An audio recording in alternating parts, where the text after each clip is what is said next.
This is my grandmother Stuart's 100-year-old cookbook. She would have written these recipes out by hand when she was in normal school, which would have been the precursor to teacher's college. You see how it's falling apart? The front cover is separated from the binding, and there's some very old tape trying to hold it together. So this first part is steps in the canning process, and see, she's got it all written out in her handwriting. It's really interesting to me that this is written by her.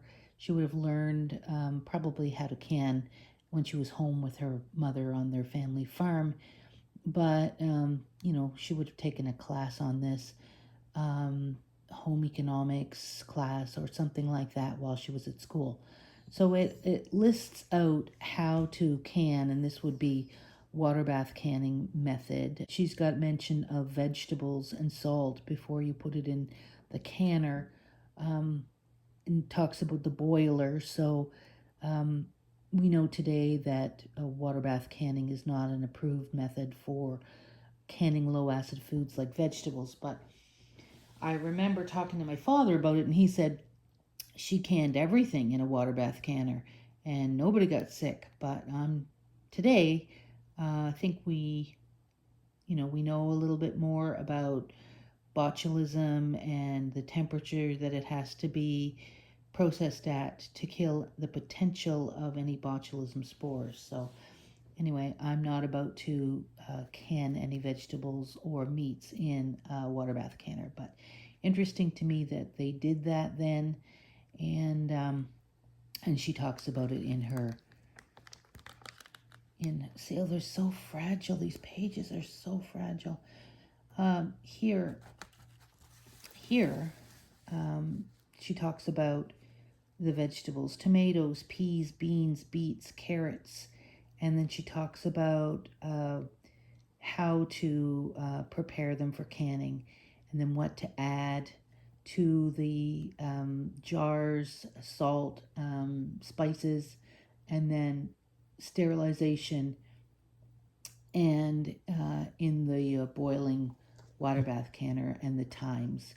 And then 30 minutes, and 3 hours, and 2 3/4 hours, and an hour and a half. I'm really not quite sure how they came up with those times, but like I said, I'm never going to water bath can vegetables or meat. Some people do, and they think it's still fine, but it frightens me a little bit. The principles of jelly making. Oh, see how I've got to do something to preserve this book because it's falling apart. The principles of jelly making. Crab apples. What else does she have in here? Classifications of foods. Carbohydrates, fats, protein, ash. Water? Ash. That's weird. Tea. She talks about tea and where it comes from. Whole leaves. How to make a proper cup of tea. How to make a small cup of tea. Small leaves are best. Earthen or porcelain pot used, never tin. First scald the teapot. Use freshly boiled fresh water. Below the boiling point, only partially draws out the tannin. Use 1 small teaspoon of tea to a cup of boiling water.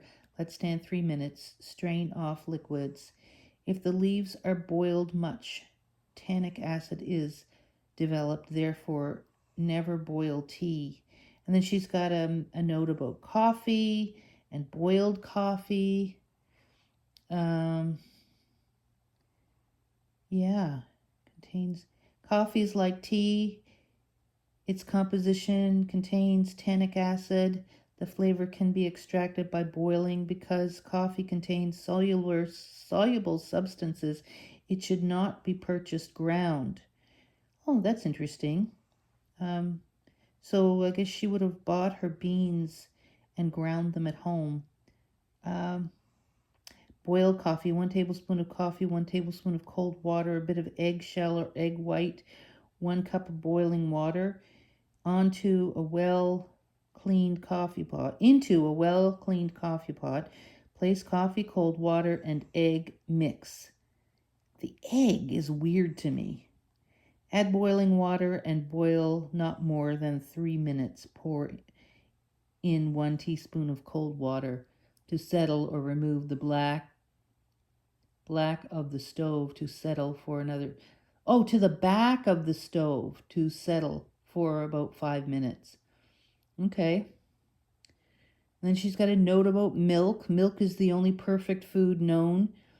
The carbohydrates in milk is a sugar called lactose, which changes into lactic acid when milk sours. They had dairy cattle on the family farm, and so she would have had a lot of leftover milk. They sold milk to a dairy. She made butter. She separated the cream. They had all of their dairy looked after, and she would have had a lot of butter, cream, cheese to work with. So she made her own cheese. I see. She had an abundance of it, so she never had to worry. I wonder what she'd think of the butter prices today. They're crazy. Here where I am, you pay $6, $7 a pound. There's no rhyme or reason to her recipe book, because she's got chocolate fudge at the top of the page, and then she's got kinds of meat. So, and then the next page, it's selections of meat. Oh, this is interesting to me. I don't know if you can see that. You can see the little, she's got a little hand-drawn cow and all of the sections of the meat. Brisket, neck, chuck, shoulder, prime rib, plate, navel, flank, porterhouse, sirloin, rump, round. Here she's got them listed. And then she's got uses. So the head of the cow, ugh. But anyway, then nothing went to waste.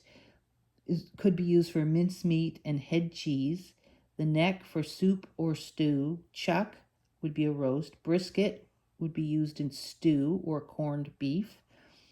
Shoulder, a pot roast.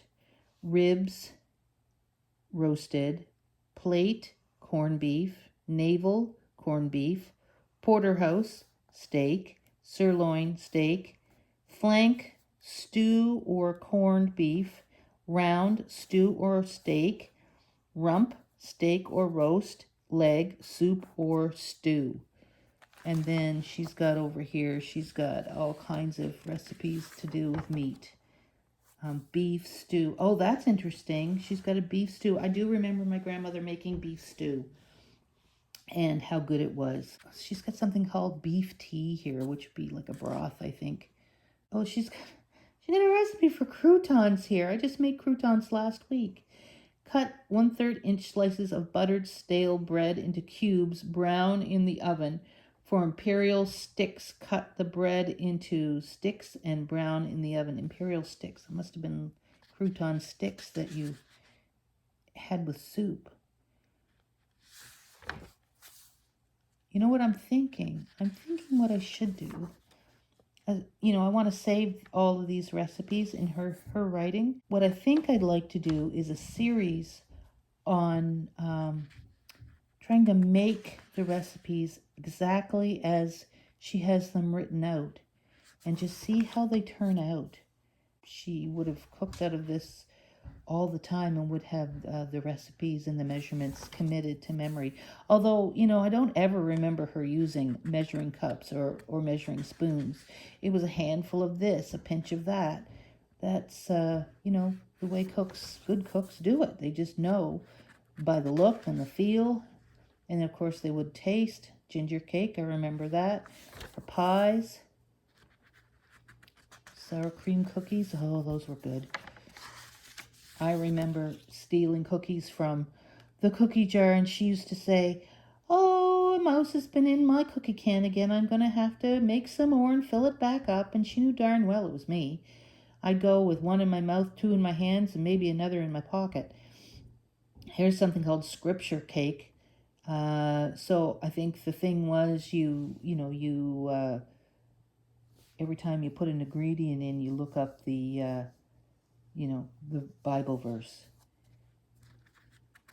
Um, it's cool to me that it's all in her handwriting.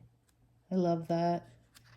That you can see it's stained and aged and very, very fragile.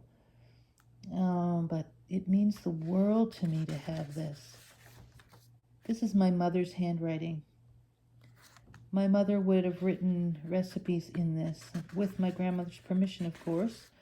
But she's got something called cinnamon bread here. My grandmother probably asked her to write out.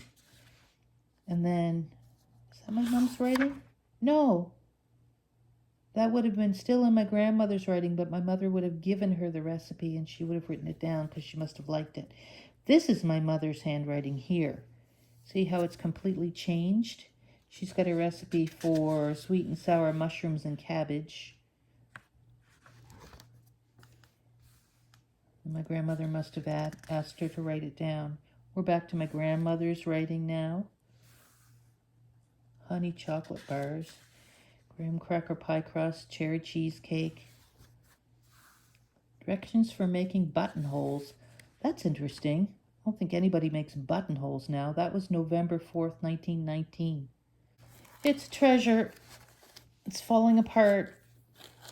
But I think I'm going to take it and try to recreate some of these recipes. If you're interested in this, let me know. Anyway, talk to you soon. Bye-bye.